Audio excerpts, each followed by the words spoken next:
Hi friends, இன்றைக்கி டின்னருக்கு என்னன்னு பார்த்தீங்கன்னா இடியாப்பமும் ஒயிட் குருமாவும் தான். ஃபஸ்ட்டு நம்ம குருமா செய்ய ஆரம்பிச்சுக்கலாம்.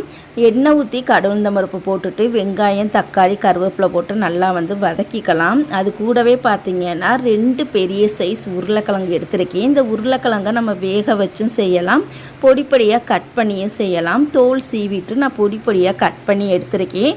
நம்மளுக்கு தேவையான அளவு தண்ணி ஊற்றிட்டு உப்பு போட்டு நம்ம மூடி வச்சிடலாம். ஒயிட் குருமாவுக்கு நான் மஞ்சள் நான் சேர்க்க மாட்டேன்.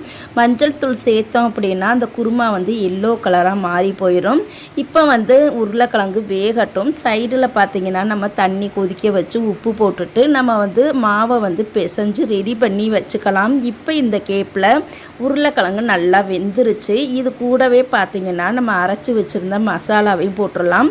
இந்த மசாலாவில் நான் என்னென்ன அரைச்சிருக்கேன்னு பார்த்திங்கன்னா தேங்காய், கொஞ்சம் வெங்காயம், வெள்ளைப்பூடு, அப்புறம் பார்த்திங்கன்னா பொட்டுக்கடலை, கொஞ்சம் போல் சோம்பு நம்ம சேர்த்துட்டு தண்ணி ஊற்றி நம்ம நல்லா நைஸாக அரைச்சி எடுத்துக்கலாம். இதை பார்த்திங்கன்னா நம்ம அந்த காயில் போட்டுட்டு ஒரு 5 நிமிஷம் கொதிக்க வச்சுட்டு ஃபைனலாக இறக்கும் போது கொத்தமல்லி தழை போட்டிங்க அப்படின்னா நல்லா வாசனையாக இருக்கும். இப்போ பார்த்திங்கன்னா நம்ம இடியாப்பத்தை புழிஞ்சு எடுத்துடலாம். இடியாப்பம் புளியறதுக்கு பார்த்திங்கன்னா இந்த மாதிரி மரக்கட்டையில் இருக்கக்கூடிய கட்டையை யூஸ் பண்ணிங்க அப்படின்னா புளியறதுக்கு ரொம்பவே ஈஸியாக இருக்கும், கஷ்டமே இருக்காது.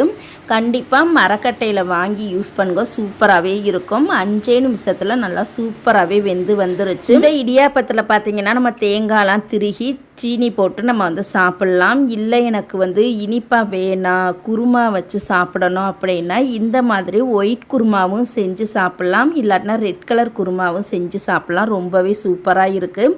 எங்கள் வீட்டில் பார்த்திங்கன்னா இன்றைக்கி சிம்பிளாக இடியாப்பமும் ஒயிட் குருமாவும் சூப்பராகவே ரெடி ஆயிடுச்சு. உங்கள் வீட்டில் டின்னருக்கு நீங்கள் என்ன செஞ்சு சாப்பிட்டீங்கன்னு கண்டிப்பாக நீங்கள் கமெண்ட் பண்ணுங்கள். வீடியோ பிடிச்சா லைக் பண்ணுங்கள். மறக்காமல் நம்ம சேனலை இப்போ தான் நீங்கள் ஃபஸ்ட் டைம் பார்க்குறீங்க அப்படின்னா சப்ஸ்கிரைப் பண்ணிக்கோங்க. நாளைக்கு பார்க்கலாம்.